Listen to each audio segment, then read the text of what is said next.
Mas mahal ko ang alak kaysa sa boyfriend ko. Ito ang linyang bumalot sa buhay ni Han Ji-young-jo, at ngayon, ang epekto nito'y hindi na kayang itanggi. Pagod na si Kim Kwang-ok sa bisyo ng kanyang pamilya.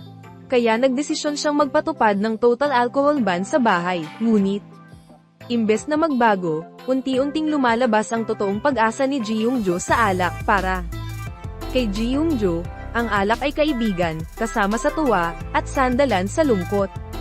Tinatawag pa niya ang sarili niyang isang sensible drinker. Palaging sinasabing kaya niyang tumigil kahit kailan, pero sa bawat problema, isang bote na naman ang kinapitan niya.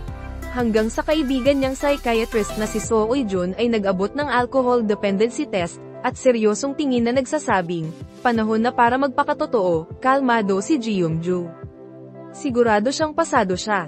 Pero, handa ba talaga siyang makita ang totoo? Hindi. Ito basta kwento ng bisyo, ito ay laban para sa kontrol, katotohanan, at pagbabago. Abangan ang susunod na kabanata.